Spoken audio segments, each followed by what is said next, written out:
Ladies and gentlemen, record geeks, retired plate spinners, and millennials who want to impress their parents with their record collections. Welcome to the Rhino Podcast, brought to you by Rhino Records.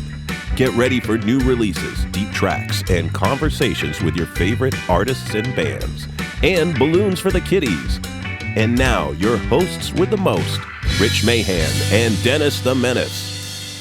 On this episode of the Rhino Podcast, it's part one of the Woodstock Back to the Garden 50th Anniversary Collection, featuring producers Andy Zachs and Brian Kehoe.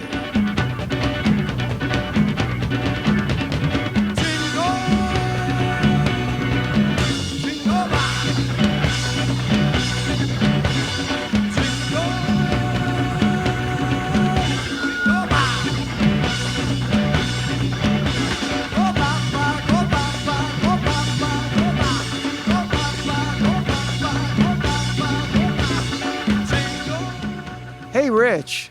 Hey, Dennis. Guess what's on my laptop screen right now? A fly. Yeah, that too. Rhino.com. Rhino.com is so chock full of amazing content every day, and they've really expanded it. If you haven't checked it in a while, it really is something to behold. What are you looking at right now, Dennis? You know me. I like to be the one at parties that knows more than anybody else. So I'm looking at the upcoming releases because I want to be ahead of everybody else and know, which box set I'm going to have on my shelf. There's Album of the Day. They've got contests. Like right now, you can win this killer Monkeys lithograph that's signed by the artist, Alex Ross. It's limited edition. It's cool. There are product announcements, upcoming releases that you're going to want to really sink your teeth into. And of course, this is the time of year where it seems like there's all kinds of great releases coming down the pike. You know, we've got It's Alive, the 40th anniversary deluxe edition of the Killer Ramones album, live album. The Replacements, Dead Man's Pop, which is a killer new Replacements box set coming out. Miles Davis Rubber Band. The Black Sabbath vinyl collection coming out. You get the idea. There's tons of great stuff. If you like good music, you've got to check out Rhino.com. And don't forget to sign up for the Rhino newsletter because you can get the album of the day delivered right to your inbox. You don't even have to go looking for it. It comes to you. So, what do we got for the good folks today, Dennis? Well, something different, and I'm not exaggerating. Now, I'm not even going to discuss how old I was when the original Woodstock happened. But I will say that I was just barely a teenager, and oh my gosh, it's the 50th anniversary. But as usual, Rhino isn't just doing it up in style. It's doing it up in major style. There's a slew of Woodstock releases that Rhino is putting out. The Mac Daddy of them all, the 38-disc Woodstock Back to the Garden set, is something to behold, and as such, you should go to Rhino.com and look at the unboxing video to see exactly how elaborate it is. At the time that we're producing this podcast, there are less than 200 sets left out of a limited edition run of 1,969 sets. It will sell out. It's just a matter of time now before it's gone. But check it out because it is really marvelous, everything that's included in it. Masaki Kyoki, Grammy-winning artist, put together this package, and it is nothing short of magnificent. They located more than 60 multi-track reels that were originally recorded, 100 or more soundboard reels recorded by the onstage crew, and sorting through those tapes. And Eddie Kramer. And Eddie Kramer. Famed engineer Eddie Kramer had his hands on the board. Eddie Kramer and Lee Osborne. And I mean, these had been edited, mislabeled, lost, and I mean, this is, you talk about a life goal. This is one of those. And Andy Zachs and Brian Kehoe, and mastering engineer Dave Schultz, they didn't interfere with the tapes, which is exactly I don't want to give away this podcast, but it's so counterintuitive the way that they went about this project. Well, they did a great job producing it. And not only did the full 38-disc set get produced, but there are also 3 other releases for Woodstock. There is a 10-CD set that has 162 tracks across those 10 discs, and it is the first set that is ever released, it's out now, that features live recordings from every performer at the festival. It's also available as a digital download. It's a massive one. And there's also a 3-CD set, which has 42 tracks. It's available like I said, a 3 CD set, but it's also available on LP. The 3 CD set has the same track listing on a 5 LP set. And we used the middle ground, the 10 LP set, as the basis for the music on this podcast, which is very different. One of the things that Zax says is, the Back to the Garden is an audio verite documentary, because that's kind of what he felt Woodstock, the film, was. And so we went that way on the podcast. This is not an interview.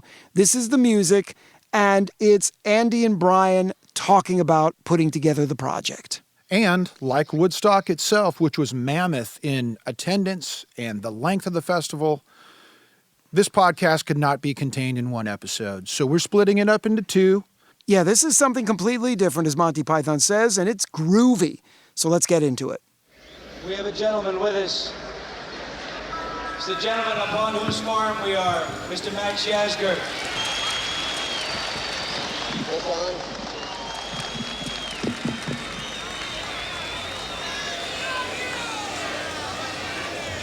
I'm a farmer. I don't know.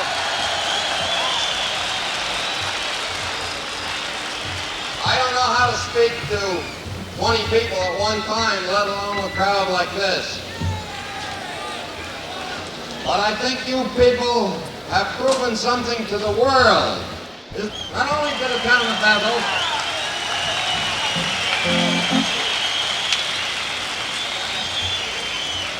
not only to the town of Bethel, or Sullivan County, or New York State, you've proven something to the world. This is the largest group of people ever assembled in one place.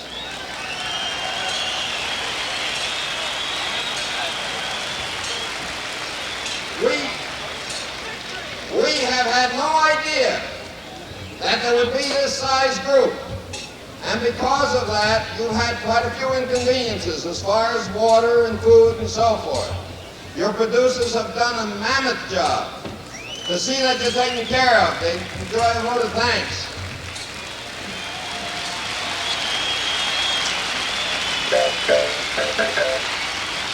But above that, the important thing that you've proven to the world is that 500,000 kids, and I call you kids because I have children that are older than you are, 500,000 young people can get together and have 3 days of fun and music, and have nothing but fun and music, and I God bless you for it. Warner Brothers has a large warehouse full of tapes, and among those is a whole section of Woodstock tapes that were recorded on the day. On a stage setup just behind the main stage, they had a local crew to record each performance and the announcements from the stage. Our job is to take those tapes, which have been in storage for decades now, bring them back to my studio, which has a collection of vintage tape machines, and we'll play the tapes back and try to recreate the sound that happened on stage at the time. Doing the presentation of sound very accurate to what was on the day, not enhancing it too much, trying to keep it very literal, very realistic. People had recorded concerts before in different years for different reasons. The Woodstock team was relatively new to recording a remote concert. They set up behind the stage, they had long cables running towards the stage, and they shared the signal. If something's coming off a guitar amplifier, it would go to the front of house mixer, but also a separate signal going straight to the recording truck where they could control the sound better. They had 2 8-track tape machines able to capture 8 channels of audio.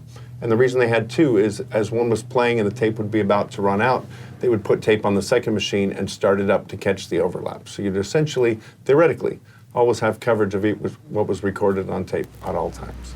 Ladies and gentlemen, one of the most beautiful men in the whole world. Let's welcome Mr. Richie Havens. 5, Dino's guitar. Hello. Can you hear? Groovy.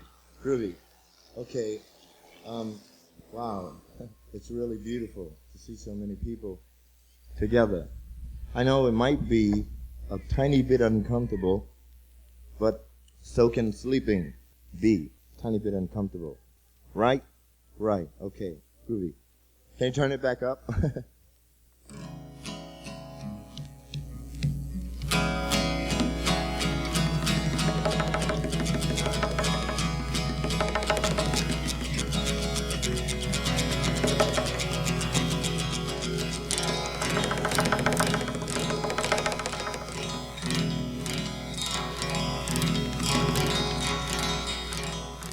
Tape from the time is actually very robust.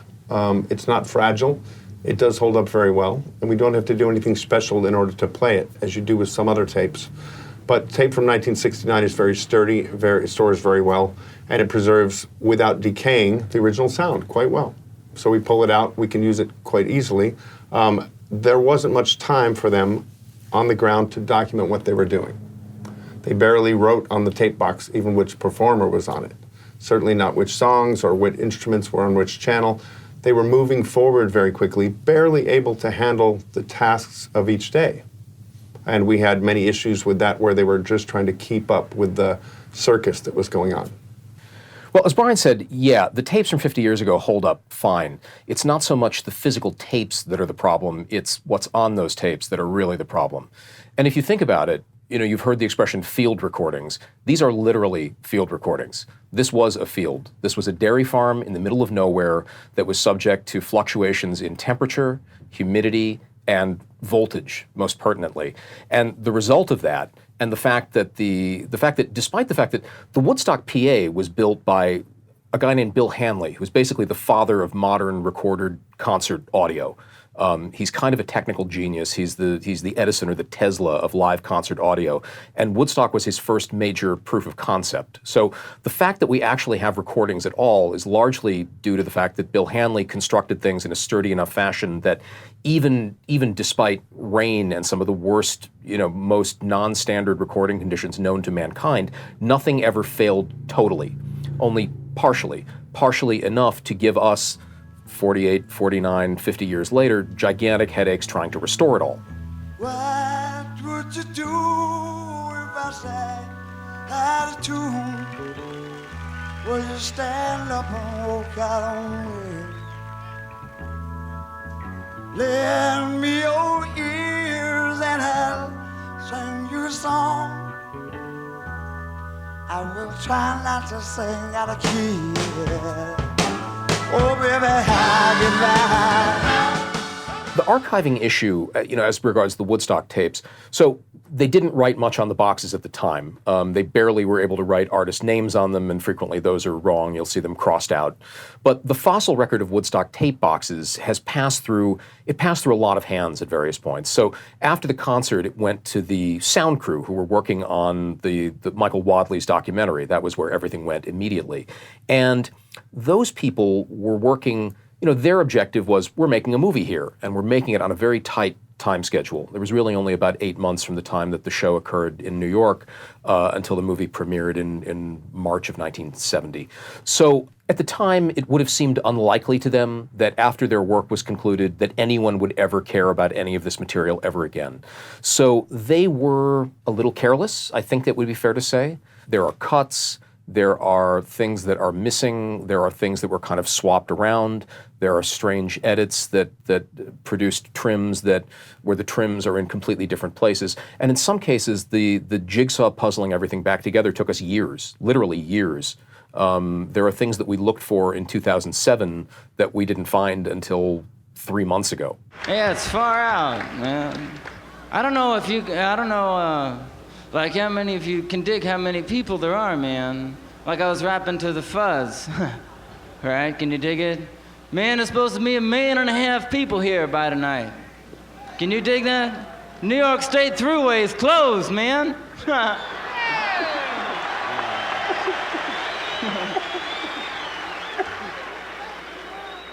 Yeah, a lot of freaks. Guy with the ticket to Mexico. No, he couldn't look much stranger. Walking in a hall with his things and all. Smiling said it was the Lone Ranger. Coming into Los Angeles. Bringing in a couple of keys. Don't touch my bags if you please, Mr. Customs Man.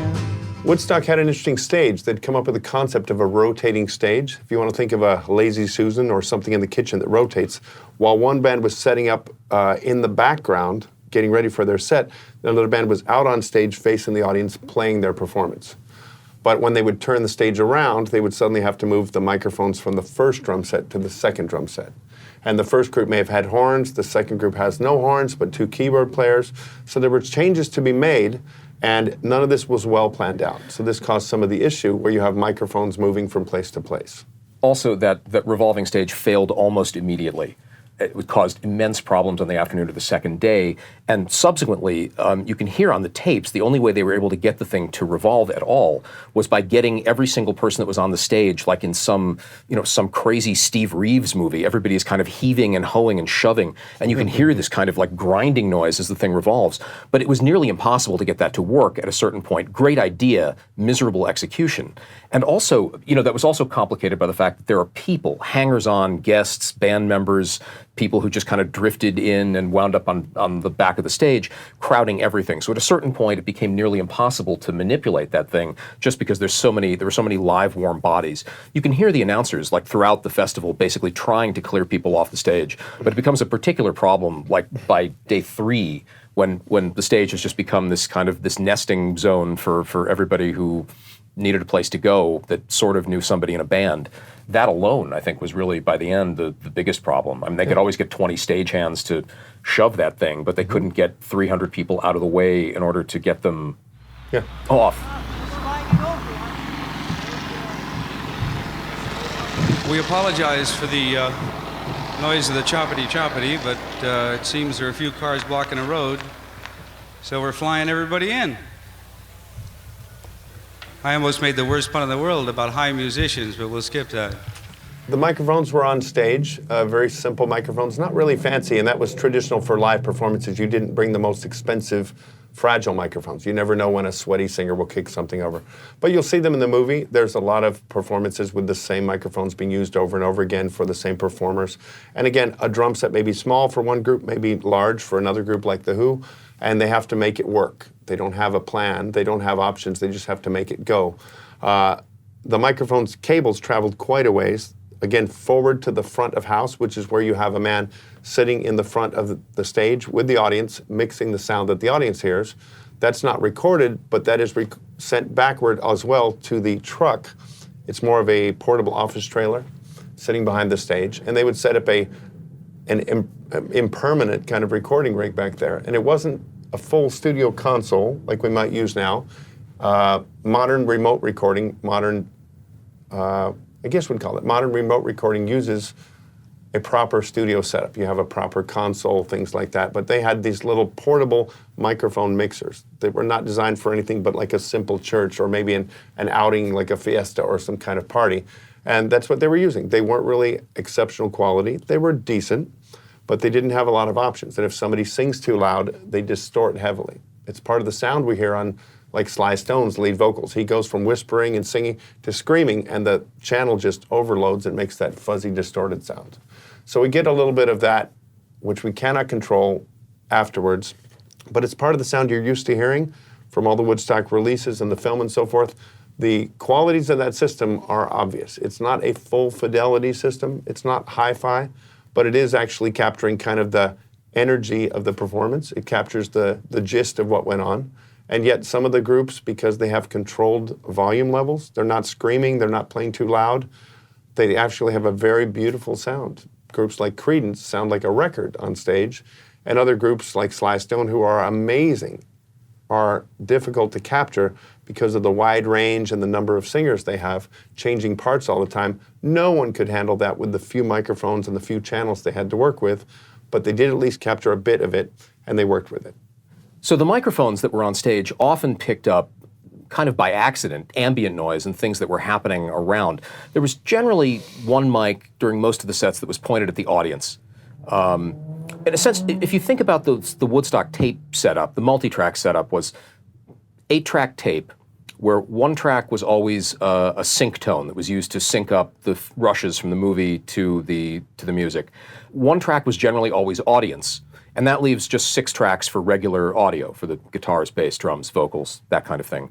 But that audience mic was a really useful tool, I think, that we found over and over when mixing. It picked up lots of things that no one ever thought it would pick up. You can hear conversations happening on stage between roadies. You can hear people in the audience quite clearly at certain times, depending on how the microphone was angled, shouting out for various things. You can hear bits of conversations there. At certain other times, you get more of a kind of a large-scale ambient sound. It gives you more of a sort of a feeling of like a crowd humming. You get you do get that kind of, it gives you a sense of space and definitely and geography as well. It does kind of pull you right back in. It's fascinating to hear, and I think we made pretty good use of that in all the mixes. It was kind of a secret weapon a lot of the time. So yes, there's a ton of ambience like that. And there's also, in addition to the multi-track recordings, there were also the guys at the desk, there were 2 mono recorders that were capturing the direct feed. So for a variety of reasons, those mono recordings are often incredibly useful to us now, particularly on things like isolated vocals, on the stage announcements that you'll hear throughout all of these Woodstock sets. People talking. Often on the multi-tracks, the versions of those spoken interludes they're quite echoey and a little bit difficult to kind of discern properly. But on those mono tapes, they are clear and loud and direct and forceful, and so we've made really good use out of that as a source for much of the spoken stuff. You know, as a lot of people know, because it's in the movie and it's part of the Woodstock folklore, there is a torrential rainstorm, which was not the first rainstorm at Woodstock, it's just the best documented one, that happened right after the end of Joe Cocker's performance. Literally seconds after Joe Cocker leaves the stage, this incredible torrential downpour happens.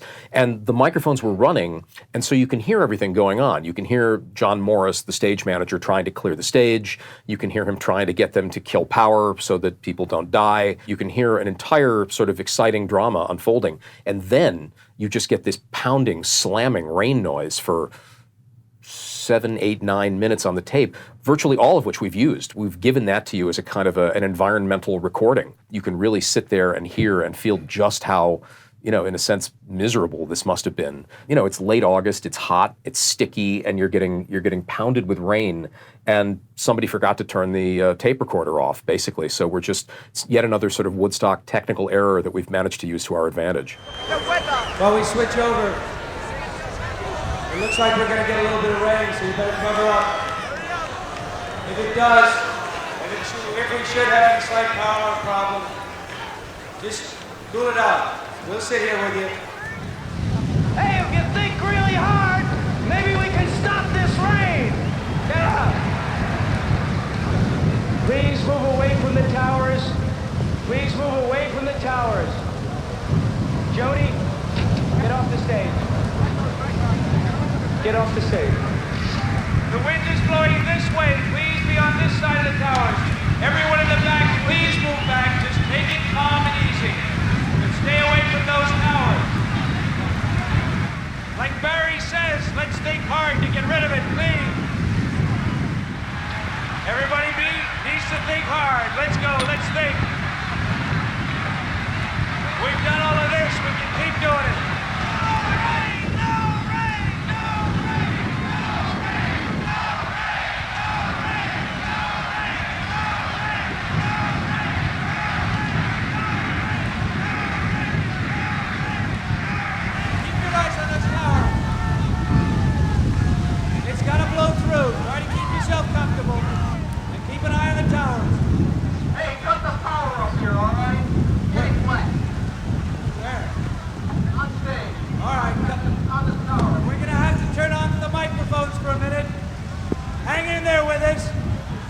Watch those towers.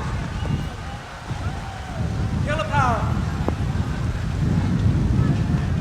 I think it's challenging to think about Woodstock as not just a sunny flower power event that some people have an imagination of. It's a fascinating time of challenges, difficult for the artists, difficult for the people in the audience.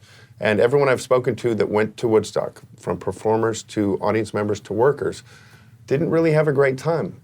And yet, the illusion is it was this wonderful thing. Yes, it was a wonderful moment. The music was great, but there was a challenge to be there. And so when you hear an announcer saying, the rain is coming, you're going to get wet. There is nowhere to go. You can't go into the forest or the trees. There's no protection there either. We suggest you just stay where you are and just put up with it, you're going to get soaked. And the sun's going to come out later. And that's a real challenge for most people today to even think about that, but that's the way it was, and they had to deal with it. You've seen the pictures of the muddy Woodstock and the dirty blankets on the ground. This is the result of staying out there for a few days when it came and went. But I like Andy's choices to be a lot more verite about the event. We're presenting not just a bunch of music, we're presenting sort of how it felt to be at the event. So aside from keeping the rain in, because you really want to understand, we're not taking the music away from you, we're letting you experience what the people felt like having the rain go on. But also when the band stops, luckily for us, they kept the tape rolling. And then you start to get stage announcements, which are some of the amazing moments at Woodstock. There were maybe people you know mentioned at the end of the Woodstock announcements. One friend of mine is mentioned. And things like that happen where you understand the challenges. You know, Tommy, your friends are leaving in half an hour, meet them at the car. That's a simple one. But there are ones like someone's having a baby and so forth. So we love the fact that to present the event with some of the extraneous material. No, it's not every minute of Woodstock, but it's most of it. Are you going away with no word of farewell? Will there be not a trace left behind? I could have loved you better, didn't mean to be unkind. You know that was the last thing on my mind. So these are 8-track tapes. Most people nowadays have unlimited channels. And in the heyday of 70s, 80s music, 24 channels was common.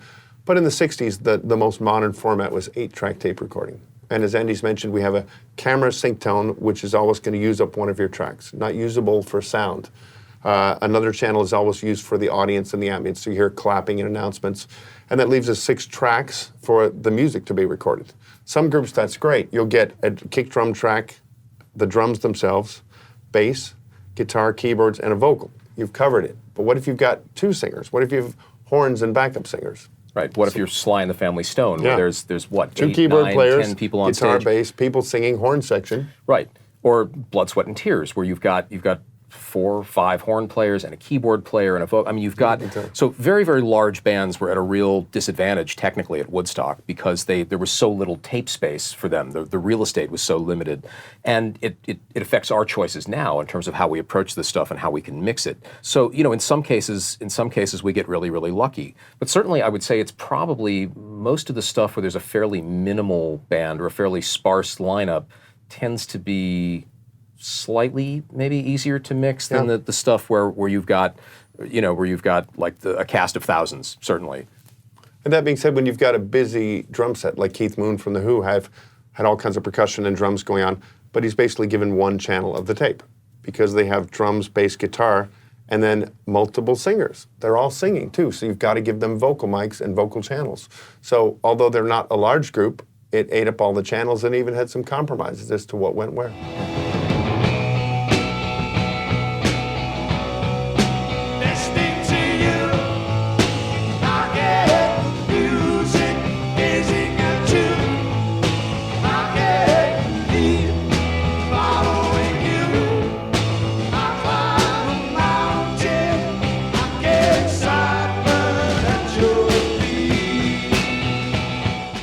There's a lot of mushy drum sounds at Woodstock. I finally figured out, like, I've concluded, like, who had the best drum sound at Woodstock, and for sure, it's Spencer Dryden from the Jefferson Airplane. Oh. It's the best rendered and best recorded drum sound out of anybody at Woodstock. He is great, too. And he's a fantastic drummer, but just the sheer sound of those drums. You know, it's not necessarily, you know, Moon is a dramatic performer, and he's indelible, and you absolutely know when he's playing, and he was on fire at Woodstock. But just in terms of, like, what got on tape, like, if you were just kind of listening to drum tracks, Spencer Dryden for sure.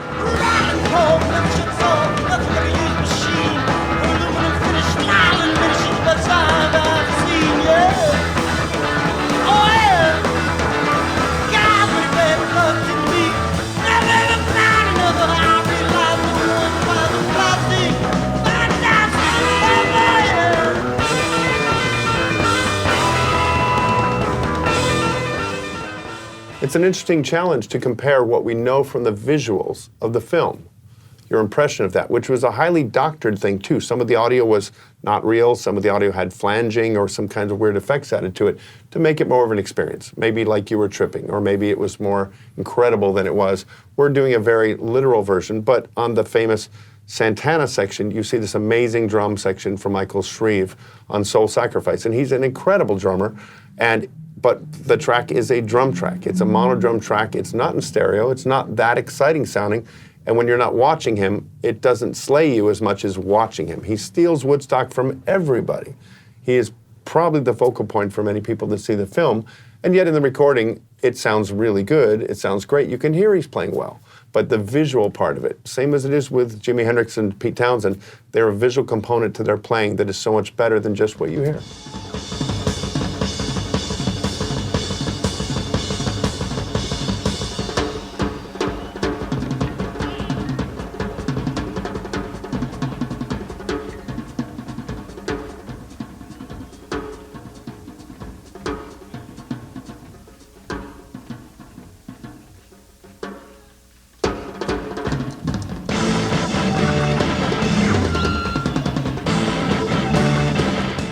Brian makes a really interesting point about the difference between Woodstock, the reality, Woodstock, what's on those tapes, and Woodstock, the movie that everybody kind of knows. And, you know, it's very important to distinguish between what we think we know about Woodstock from the movie, which is a very constructed, very manufactured version of Woodstock. It's a great, great movie. I mean, there's no getting, it's one of the most exciting music films ever made, and it really kind of captures the moment, and it's you know, it's wonderful. And if you haven't seen it, you should watch it 300 times. But that's not all of Woodstock. And I think people for decades have had this impression that that's what Woodstock was. And a lot of what we've done is we've tried to resituate Woodstock in something approaching reality, in something approaching real space and real time. And this is, you know, that version is there and it's spectacular. But this version is here, and while it may have less theatrics and drama and pyrotechnics, it really sounds incredible when you kind of give yourself over to it and you hear all of it, as opposed to just this kind of highlight reel, which is what Woodstock the movie is. And it's not even a full highlight reel. They were, you know, the filmmakers had as much technical difficulty as the audio people did. So there are fantastic performances from Woodstock that aren't in the movie because they simply weren't filmed. They didn't get the footage, or it was too dark, or something went wrong. So there's plenty of stuff that, had it been in the movie, we would think about that as being every bit as iconic as we think about Jimi Hendrix playing the Star-Spangled Banner. It's just they couldn't use it, or they had nothing, or they forgot to shoot it, or they weren't prepared for it. So the moment with Abby Hoffman is one of those great moments. Yes. It would probably be the highlight of Woodstock had it been filmed, but the concept is the film crews had multiple cameras, and film has a limited amount of time per reel. So they synchronized them to start together, so they would always run out together, and they asked some of the groups, could you please take a brief break, less than a minute, so we can change the film reels. And they'd ask the Who to break at one point, and during their set, and the Who stops during the performance of Tommy. And because there's a break, Abby Hoffman, political activist, who had done acid for the first time that day, I believe, comes running on a stage up to Pete Townsend's microphone, and he starts ranting and raving about John Sinclair being in prison, which was a very hot topic at the time, and certainly important to him.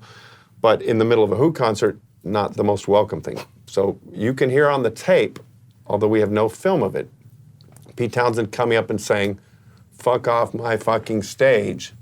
And then, from various descriptions, he seems to have hit him over the head into the audience with his guitar, which would probably be the highlight of Woodstock had it been captured on film. It would be a Pulitzer Prize-winning news photograph anyway. Yeah. It just, you can actually, if you're listening carefully on the new mix we've done of the Who set, and Brian has kind of blown everyone's mind with this brand new from scratch mix he's done of the Who set, which is extraordinary, if I say so myself, and I'm saying so. I like it. If you listen to Brian's mix of the Who, you will hear during that Abby Hoffman stage intrusion moment, you can hear that moment when the guitar goes clunk against this kind of, it sounds like a hollow object, which I'm assuming is Abby Hoffman's skull, yeah. I guess, right? Yeah. So, you know, it's a little bit of documentary realism for you. Well, it's a whole lot of documentary realism, but we did get that one moment in audio form. No one seems to have even taken a still photograph of this. It's kind of remarkable. There are 8 million photographs of the Who playing at Woodstock, Yeah. and none of the people who shot The Who playing at Woodstock, to the best of our knowledge, caught the moment where Abby Hoffman is on stage being chased off by Pete Townsend. So to be fair, it wouldn't have happened if they were filming, because the camera reels were needing to be changed. So the moment came about because of the camera reels changing. He came on stage, was booted off. Then The Who proceeds into the next song, which I think is Do You Think It's All Right? And Pete's guitar is now horribly out of tune because he's hit someone over the head with it. And he stops the song, really pissed off. And then we captured another moment, and he's far away from the microphone, muttering on stage, really. But we turned it up as much as possible, trying to take down the noise and things. And he says, the next person that walks on this fucking stage is going to get fucking killed. And everyone laughs. And he says, you can laugh, but I mean it.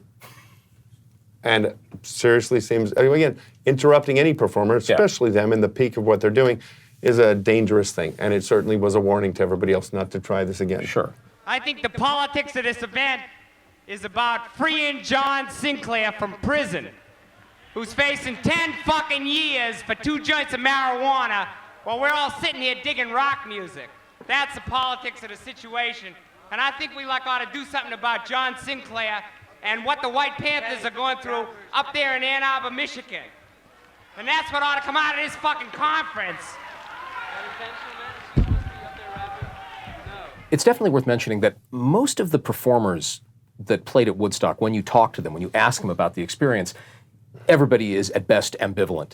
There's nobody, I've never talked to anybody who was involved performing at Woodstock no one will ever tell you, oh, that was the best day of my life. Man, we were good. We were amazing. Oh, that was fun. I'm so glad we were there. No one does that because they were all really there, and so therefore they understand just how, in a sense, what a grim slog it could be over the long haul. That doesn't mean that just because somebody remembers something as having been a miserable experience doesn't mean that they were bad at all. I mean, Pete Townsend and Roger Daltrey for decades have kind of talked about Woodstock, the misery of Woodstock and the awfulness of Woodstock, and yet they delivered like what might be the most extraordinary performance of the entire festival. It's beyond great. It's them at the absolute peak of their game. They're blazing. And the same would be true probably for, certainly, like John Fogerty has talked about what Woodstock with some level of ambivalence, and the Creedence performance it's stunning. It's unbeatable. And you could go on and on about this. I mean, from the well-known people to the less well-known people, they all across the board are kind of like, oh yeah, that. Well, okay, I guess it was all right. I mean, you think it was any good? I don't know. I haven't heard it in 5 decades.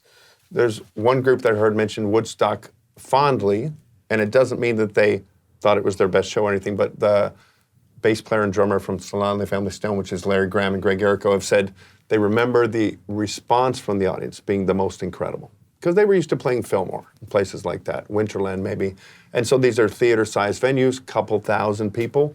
Some outdoor festivals had been done and they had played some, but Woodstock was a nighttime show for them. They saw only the lights. They didn't really know what was going on out there. They couldn't really see the field or the people. And so when they finished a performance, they looked up, they stopped, had a break in their long set, and this huge roar of sound came out and surrounded them. So they remember being well impressed by that. That's actually something you hear a lot of at Woodstock, particularly with performers that play in the daylight, where they're really looking at the audience and they can really grasp what's going on.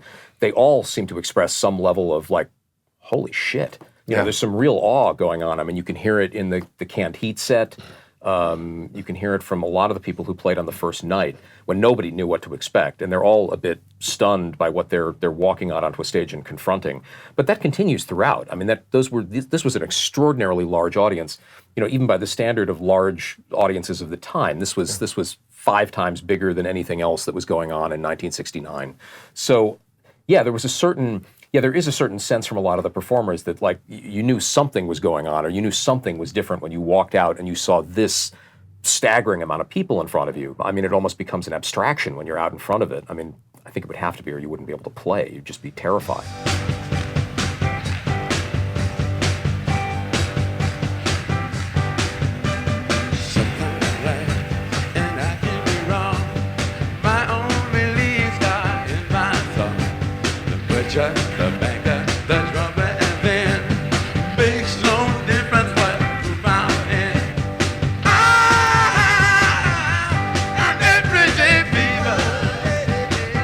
just going to say that one of the nice things is leaving in the stage patter, the chat, the announcements, and things like that, because it gives you a lot more of the flavor and color. And I like to hear performers and see how they are. Some people relate to a big audience like you typically do, but some people are very casual or a bit nervous, you can tell.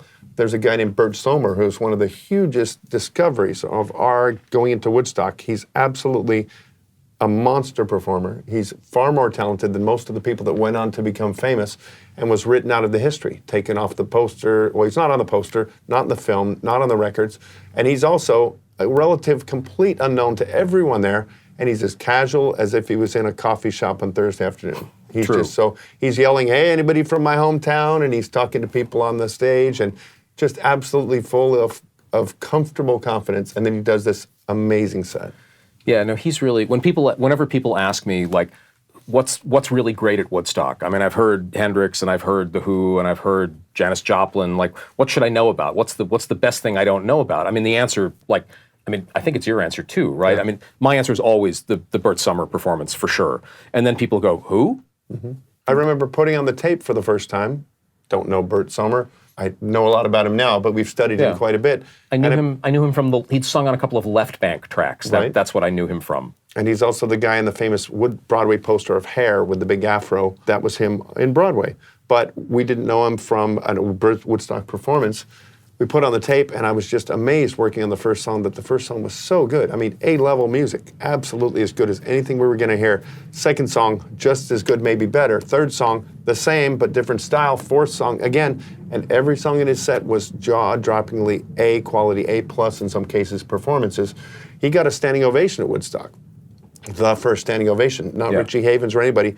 He did a cover of Simon and Garfunkel's America, and it just stunned people how good it was. Yeah, it's flabbergasting. By the way, there's a plaque at the site of Woodstock listing the performers, and he's also left off of that. There's a couple of, I think he's left off, Quill is left off, the Keith Hartley Band is left off. I think there might be one other, and John Sebastian's name is misspelled, which would make me homicidal if I was John Sebastian. I would just, every time I thought about it, I would just want to hurt somebody. Counting the cars on the New Jersey Turnpike, they've all come to look for America. They've all come to look for America. All come to look for America. One of the things that people will hear for the first time this year on these various packages is a performance by a British group called the Keith Hartley Band. Not particularly well known in America, but they had an audience in England, and they were kind of a hot touring act at the time, and they were brought over to play Woodstock, just like their label mates 10 years after, who are quite well known for being in the movie. The Keith Hartley Band weren't in the movie because just before they played, their manager confronted the film crew and basically said, pay us money right now or you can't film. And the film crew, quite correctly, because they had 31 other bands to film, just said, who the hell are you? Fuck off. No, we're not paying you. Don't be ridiculous. So they weren't filmed, which is why, I don't know whether they would have been in the movie or not. So there is no film footage of the Keith Hartley Band. But it was thought for many years that there were no recordings of the Keith Hartley Band either. But that's not true. They were recorded just like everybody else at Woodstock. It's just that no one cared because there was no film footage, and they didn't really go on to kind of fame and success. When Brian and I got to their performance, literally, we were the only people, no one had touched that tape since Woodstock. The original rubber band that somebody put on that reel in 1969 was still wrapped and crumbling around the tape reel. We had to kind of scrape it off. So, it's a bit like walking into, it's the musical equivalent of walking into King Tut's tomb. Here's the mysterious lost performance from Woodstock that no one's ever heard. Literally, no one ever even thought to play it before we got there, which is kind of, it's ridiculous. If I were a carpenter, you were a lady.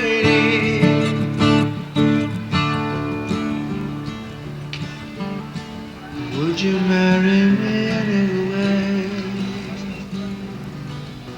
Would you have my baby? Would you marry me anyway? Would you have my baby? But yes, everything was recorded, with the exception maybe of a couple of as they got closer to the end, they got a little sloppier when they were recording. So you get a few gaps here and there on the tape record where they forgot to run in crossover.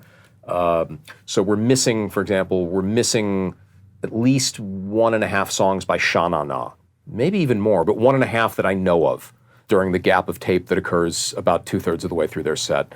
But beyond that, and it's difficult to know, some tapes have gone missing over the years. So they may have been recorded and we simply don't have those tapes, or they may not have been recorded at all and no one's ever going to hear them. But for our purposes in 2019, we have done everything we possibly could to find everything.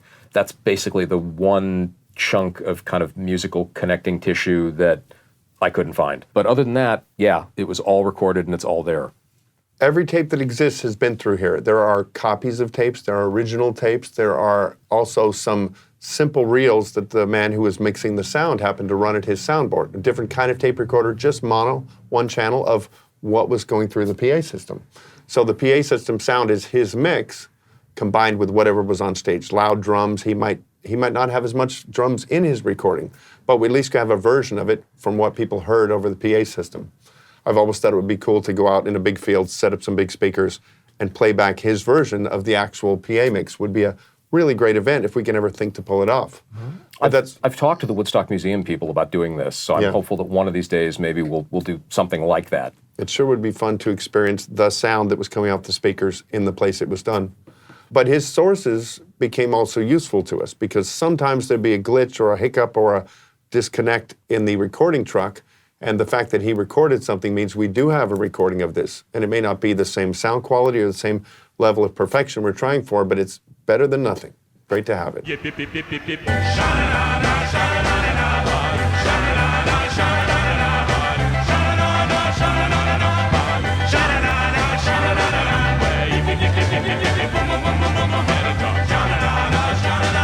raise the money to give me thanks again, me on the way to town for a job.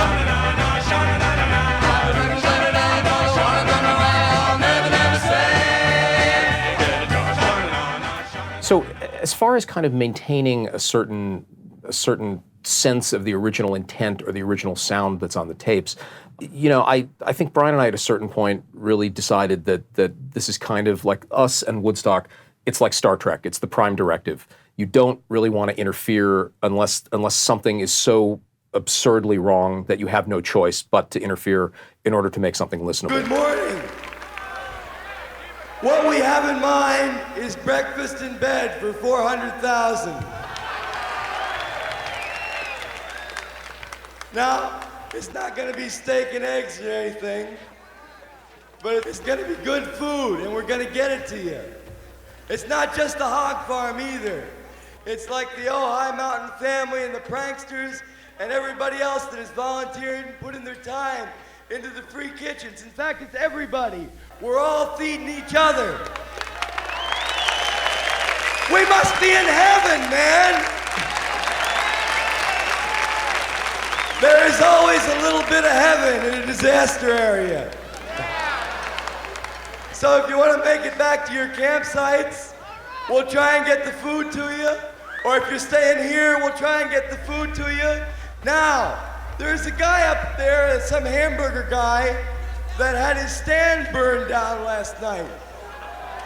But he's still got a little stuff left. And for you people that still believe that, you know, capitalism isn't that weird, you might help him out and buy a couple of hamburgers. Okay. Okay, here it comes, mess call.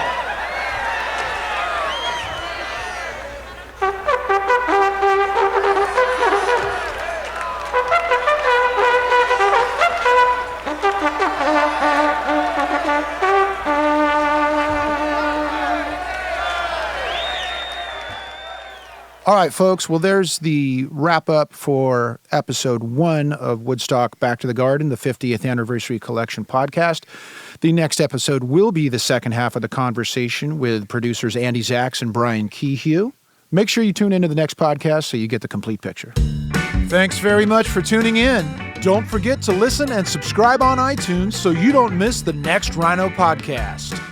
Executive producer for Rhino Entertainment, John Hughes. Produced for Rhino Entertainment by Pop Cult and Rich Mahan Promotions. All rights reserved.